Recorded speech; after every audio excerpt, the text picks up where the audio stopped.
You can sit with the kids. Grown-ups are at that table. My mom snapped, tossing me a plastic fork. My aunt laughed. Just be glad we let you come this time. I ate in silence. Near the end, the event manager walked over and said, "Hey, you're covering the $3,600 balance, right?" I smiled, pointed to the head table, and said, "Ask the grown-ups. I'm Josh, 32. And if you've ever felt like the family afterthought, the extra chair, the 'oh right, he's here' relative then, you'll perfectly grasp how this story begins. My family has always possessed a peculiar talent for making me feel like I never quite fit in. I wasn't the golden child, not the troublemaker, not the baby. I was the placeholder, the one who showed up, smiled politely, and quietly picked up the check. I didn't explode or argue. I just existed, which, in my family, seemed to offend them more than anything else. It wasn't always like this. Growing up, I used to think we were normal. Dinners together, vacations, even some Christmas mornings where I felt genuinely happy. But somewhere along the way, perhaps after my dad left, or maybe after my older brother started earning six figures and my mom decided he could do no wrong, I stopped being part of the picture and became background noise.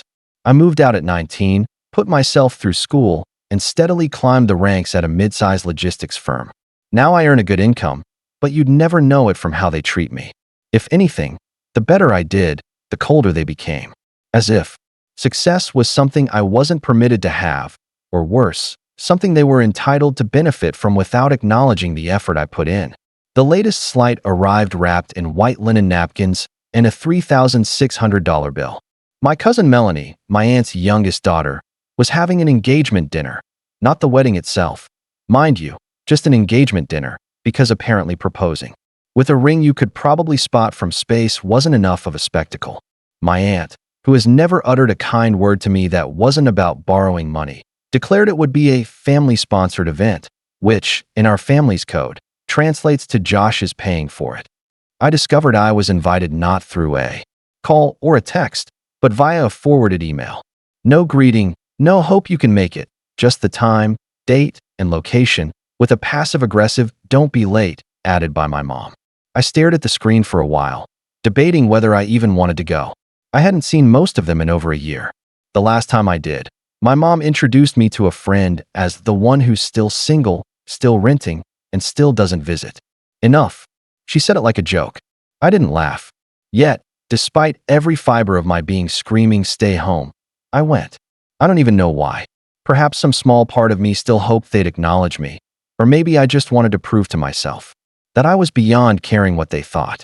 The restaurant was upscale, not quite Michelin-starred, but definitely out of reach for most of my family if they weren't trying to appear wealthier than they were.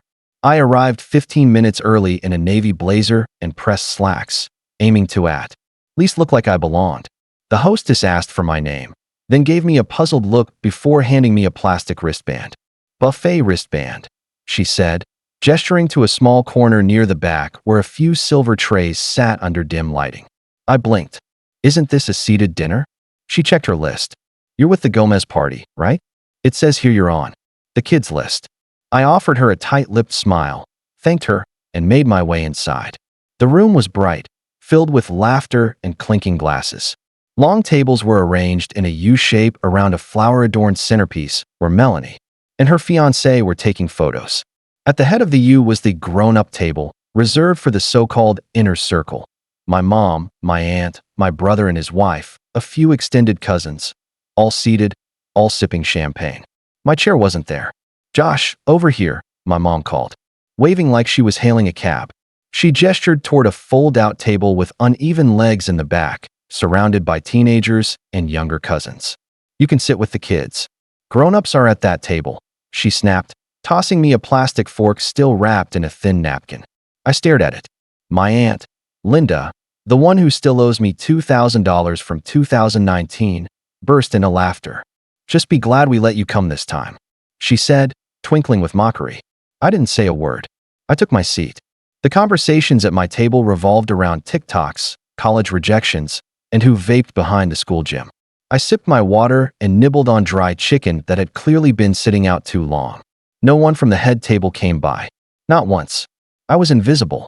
At some point, my brother raised a toast to Melanie and Jason, May your love be as strong as your Instagram game. Everyone laughed. I clapped once or twice out of politeness. I wanted to leave, but something held me back. Call it curiosity, call it spite. I stayed. Toward the end of the night, as people mingled and the DJ played generic pop in the background, the event manager approached me. He was tall, balding, and looked exhausted. He leaned down, checked a clipboard, and said, "Hey, just confirming you're covering the $3,600 balance tonight, right?" I blinked. "Sorry." He flipped the page and showed me the agreement.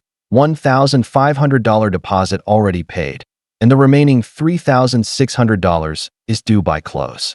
It's under your name. My stomach dropped. "Who gave you my name?" "Linda Gomez," he said flatly. "She said you were the one organizing the payment. Said it was your gift to the family." For a second, I couldn't speak. I looked toward the head table.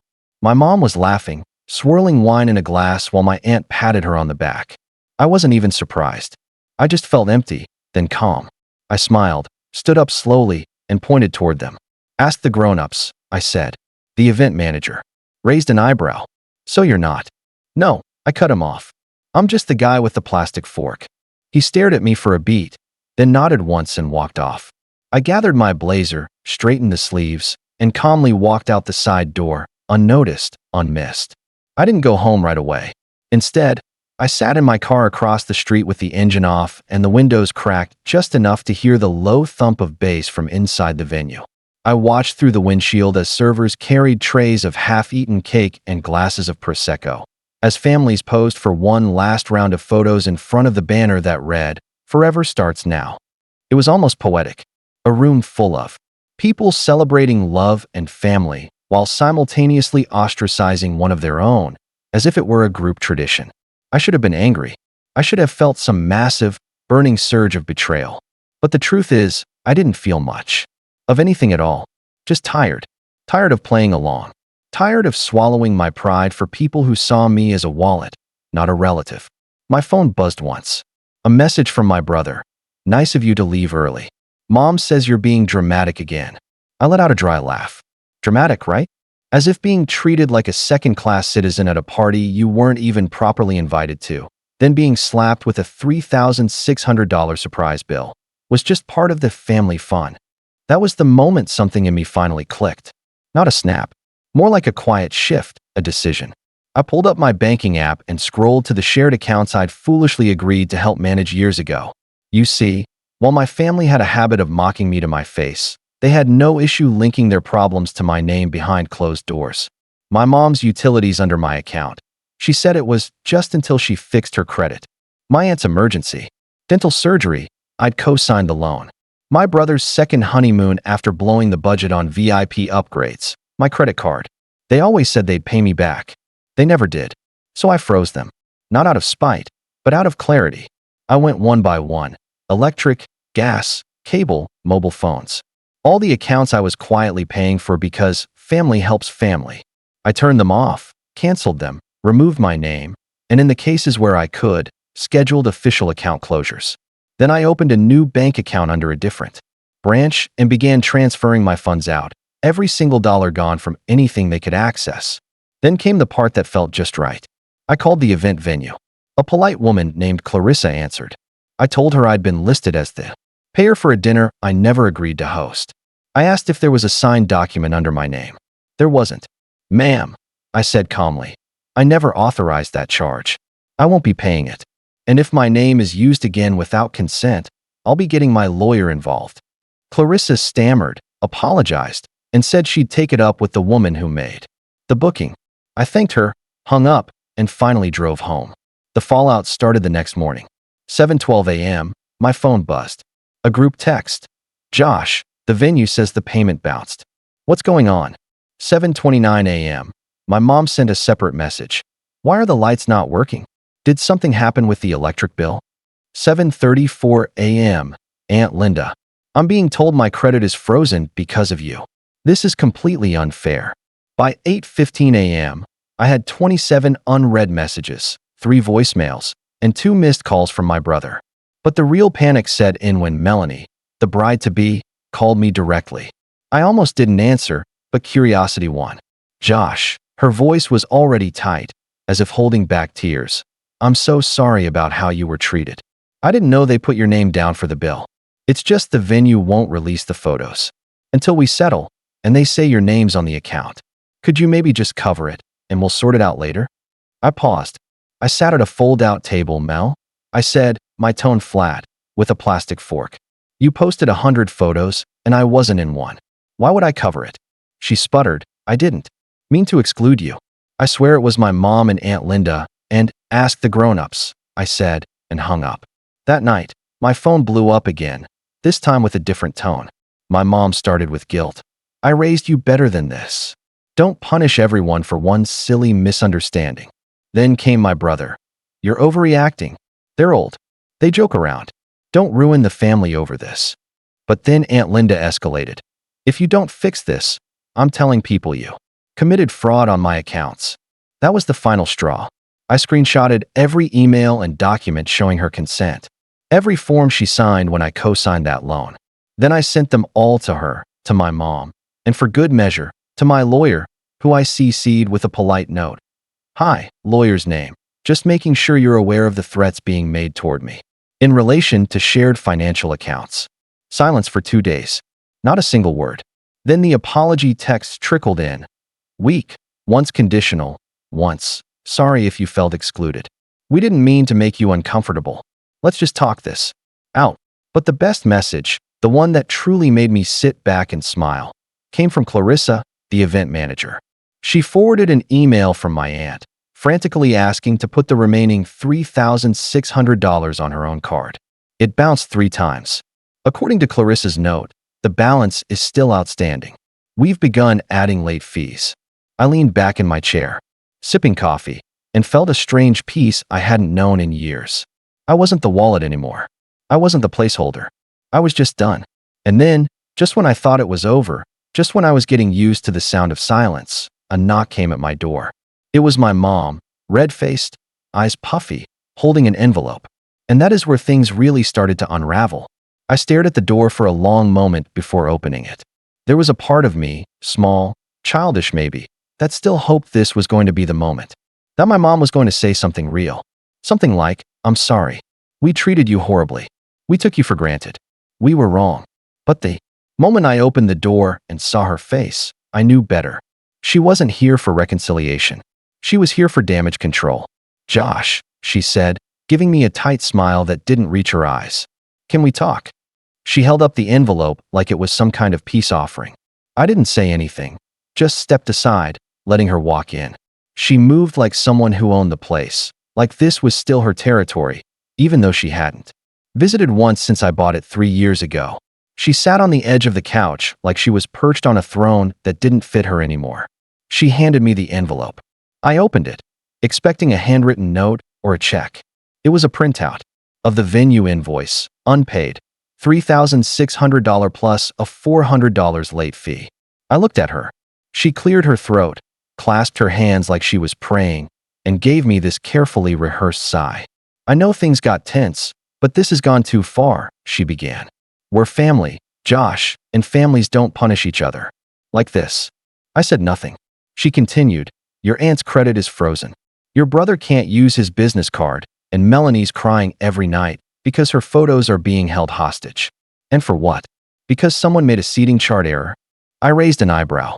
A seating chart error? She waved her hand like that detail was beneath her. Look, we all say things in the moment. Your aunt made a joke. You took it too personally. Fine, but dragging this out, canceling accounts, calling lawyers, that's not the mature way to handle things. I leaned against the wall, arms crossed. You tossed me a plastic fork and told me to sit with the kids. You made me pay for your gas bill last month without asking. And then you put my name down for a bill you never told me about. That's not a joke. That's using someone. She blinked. It's not like you can't afford it. There it was. That sentence. That thing they always fall back on. The justification, he has money. He doesn't have a wife or kids. He's fine. So let's take more. You didn't even ask, I said quietly. You just assumed I'd cover it like always. She sighed again, standing now, trying to shift the dynamic. I know we haven't always made you feel included, but you make it hard, Josh. You isolate yourself. You don't come to things. You never open up. Maybe if you tried harder, we wouldn't have these issues. Tried harder? I wanted to laugh. I wanted to scream. I'd spent years trying. Showing up to events I wasn't welcome at. Sending birthday gifts that got no thank yous. Paying bills that no one remembered. And here she was, turning it back on me like I hadn't done enough.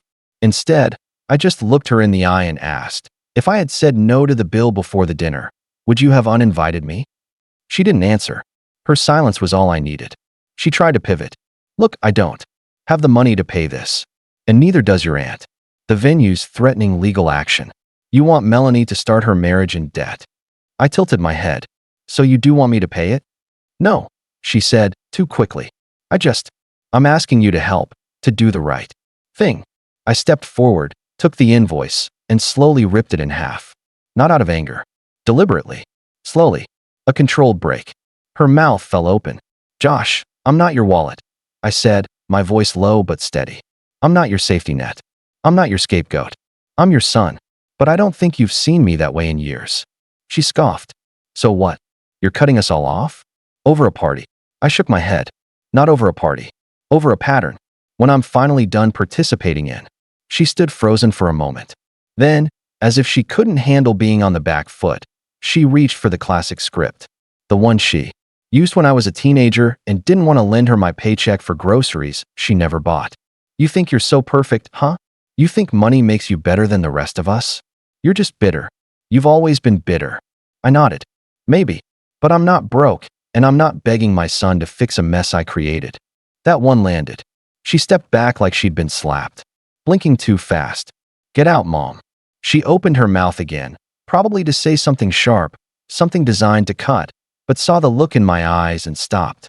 She left without another word. That was 3 days ago. Since then, the silence has been deafening. No group chats, no late-night passive-aggressive messages, just stillness. I haven't heard from my brother or my aunt or Melanie. I imagine they're scrambling to figure out how to pay the bill. Or maybe they're too embarrassed. Maybe, just maybe, they're finally starting to understand that I'm not their backup plan. But last night, I got a new text from an unknown number. Josh, it's Jason, Melanie's fiancé. I think we need to talk. That threw me. Because Jason was never really in the mix. He always seemed quiet, just going with the flow. If he's reaching out to me, something's changed, something big. And if I know anything about my family, they're not going down without a scene. I debated for a long time whether or not to respond to Jason's message. Part of me felt like it wasn't worth it, that whatever he had to say would just be more of the same. Excuses, deflections, half apologies. But another part of me, the one that remembered all the years I sat through birthdays alone at the kids' table and paid bills behind the scenes like a ghost accountant, wanted to hear it. Maybe not for closure, but for confirmation. I needed to see with my own eyes whether there was anyone left in that tangled mess of a family tree who still had a shred of decency. So I told him to meet me at a local coffee shop, neutral ground, public, no drama. Or so I hoped. He showed up exactly on time, dressed in a clean button-down and jeans. He looked nervous, which surprised me. Jason had always seemed laid back, almost detached from the rest of the family circus. He was one of those people you didn't notice until he spoke, and even then, you weren't sure he had anything to say. But as soon as he sat down, I could tell something was different. His shoulders were tense.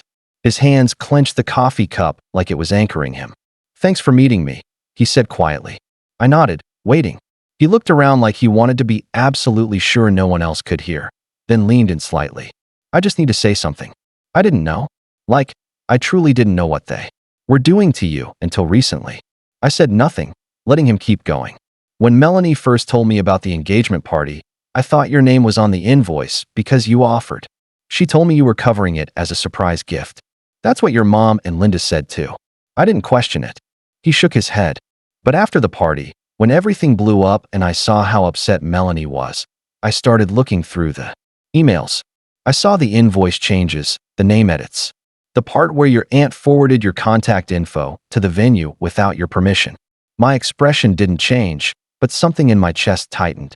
I already suspected it, but hearing it confirmed that they deliberately changed the invoice to put it under my name still made me feel like I'd been punched in the gut. Jason looked genuinely ashamed. I confronted Melanie. She broke down crying. Said she didn't want to ask you to pay, But her mom told her you wouldn't mind, that you had money and this was your way of being included. Melanie tried to believe it, but when she saw you sitting in the back, she knew. She still didn't do anything, I said flatly. I know, he whispered. She regrets it. But the worst part, after you walked out, they all started laughing. Like it was some prank you didn't take well. Your mom said you always made things about you. Your aunt called you Mr. Credit Score. I felt my jaw clench. Jason noticed. That's when I realized, I don't want to marry into this. That caught me off guard. What do you mean? I called off the engagement yesterday, he said, eyes down. Melanie's devastated. But I told her if she couldn't see what was wrong until it exploded, and if she was okay with treating people like that, then we had bigger problems than a party. I leaned back in my chair, absorbing it. I didn't expect him to go that far. She said she was raised to think money meant love, he said bitterly. That whoever paid cared. And if you didn't pay, you didn't care enough. And I told her that's the most backwards thing I've ever heard. He paused. I'm not here to ask you for anything, Josh. I just wanted to say I'm sorry and that I saw it. All of it. You're not crazy. You weren't being dramatic. You were being used. I exhaled slowly. For the first time in a while, I felt something loosen in my chest, like I'd been carrying around this invisible weight, and someone finally acknowledged it existed. Thank you, I said simply. We didn't talk much after that. He left quietly, and I never saw him again. But word travels fast in our family, especially when someone does something scandalous, like canceling a wedding that's already been posted about on social media for 6 months. The texts came back in waves. My mom, are you happy now? You ruined Melanie's life. You embarrassed us. My brother, you seriously need help. No wonder you're alone. Aunt Linda, you'll regret this. One day you'll need family, and we won't be there. To each of them, I replied the same thing. Good. I blocked them all after that. I didn't feel guilty. I didn't feel conflicted. I just felt done, like a door had closed, and I didn't have to keep knocking, hoping someone on the other side would finally let me in. In the weeks that followed, I severed every remaining tie. I sold the car I'd co-signed with my brother. I closed the emergency credit line my mom had access to. I even canceled the joint Spotify account they were all piggybacking on, because, honestly, if you're going to cut someone out of your life, cut all the strings. And something amazing happened. My life got quiet. No more guilt-tripping phone calls. No more vague invitations that came with unspoken price tags. Just peace. Real peace. I spent more time with friends. Real friends. The kind who asked how you were without needing something. I picked up an old hobby again, photography. Started hiking on weekends. Learned to cook something other than pasta and eggs. I even began volunteering once a week at a local shelter, helping with logistics and donation drives. It felt good to do things for people who appreciated it, not expected it. And then one Sunday morning, I got a letter in the mail. No return address, but the handwriting was familiar. It was from my grandma, the only one in the family who had always treated me with dignity, who lived in a small town 2 hours away and hadn't made it to the party due to health reasons. The letter was short. Josh, heard about the party. Heard what you did. Good. You deserved better than them. Always have. Come visit me. I made your favorite cookies. Love, Grandma. I laughed right there at the mailbox as the wind whipped the edges of the paper. And that night, I drove to her house with a smile on my face and a full tank of gas, paid for with my own money, for once, just for me. No plastic forks, no kids' tables, no bill at the end, just a chair waiting by the fire next to someone who always knew my worth. Even when the rest of them pretended not to. I wasn't the placeholder anymore. I was finally free.